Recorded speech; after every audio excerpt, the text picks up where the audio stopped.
એક એવો પહાડ જે કરોડો વર્ષ પહેલા આગમાંથી જન્મ્યો, જ્યાં રાજાઓએ કિલ્લા બનાવ્યા, યુદ્ધો લડ્યા અને આખું શહેર જ ખતમ થઈ ગયું. પણ ટોચ પર બેઠેલી એક શક્તિ આજે પણ જીવંત છે. શું ખરેખર અહીં માતા સતીનો અંગ પડ્યો હતો? ક્યાં પાછળ છુપાયેલું છે કોઈ મોટું રહસ્ય? આ છે ગુજરાતનું પાવાગઢ અને આ છે મહાકાળી માતાનું મંદિર. એક એવું સ્થાન જ્યાં ઇતિહાસ, આસ્થા અને રહસ્ય ત્રણેય એક સાથે મળે છે. સૌથી પહેલા, આ કોઈ સામાન્ય પહાડ નથી. પાવાગઢ એક પ્રાચીન જ્વાળામુખી છે, લગભગ 70 મિલિયન વર્ષ જૂનો. એટલે જ અહીંના પથ્થરો લાલ અને પીળા દેખાય છે. અને કદાચ એ કારણ છે કે લોકો આ જગ્યાને શરૂઆતથી જ પવિત્ર માનતા આવ્યા છે. હજારો વર્ષ પહેલા અહીં કોઈ મંદિર નહોતું. અહીં રહેતા આદિવાસી લોકો એક માતા શક્તિની પૂજા કરતા. એક નાનું સ્થાન પણ ખૂબ શક્તિશાળી માનવામાં આવતું.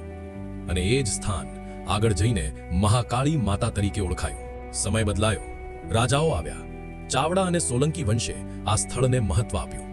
રસ્તા બનાવ્યા, કિલ્લા બનાવ્યા અને મંદિરને એક સ્વરૂપ આપ્યું.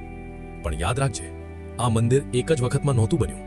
તે વર્ષો સુધી ધીમે ધીમે વિકસ્યું. પાવાગઢ માત્ર મંદિર નહોતું, આ એક આખું શહેર હતું. નીચે આવેલું ચાંપાનેર પાવાગઢ આર્કિયોલોજીકલ પાર્ક. અહીં મહેલો હતા, પાણીના ટાંકા હતા, મજબૂત દિવાલો હતી, એક સંપૂર્ણ વિકસિત રાજધાની. અને પછી આવ્યો સૌથી મોટો ફેરફાર.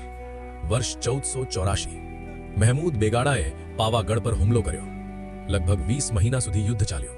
આખરે કિલ્લો જીતાયો, શહેર બદલાઈ ગયું. પણ એક વસ્તુ હજુ પણ અડગ રહી. ટોચ પર બેઠેલું મહાકાળી મંદિર.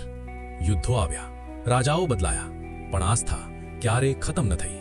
અને આજે પણ હજારો લોકો ત્યાં પહોંચે છે. માન્યતા મુજબ આ એક શક્તિપીઠ છે. કહેવામાં આવે છે કે અહીં માતા સતીનો અંગ પડ્યો હતો. શાયદ આ સત્ય છે, શાયદ માત્ર વિશ્વાસ. પણ ભક્તો માટે આજે એટલું જ શક્તિશાળી છે.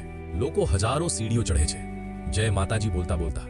કેટલાક રોપવેથી જાય છે, પણ ઘણા કહે છે કે ચડતી વખતે એક અલગ એનર્જી લાગે છે.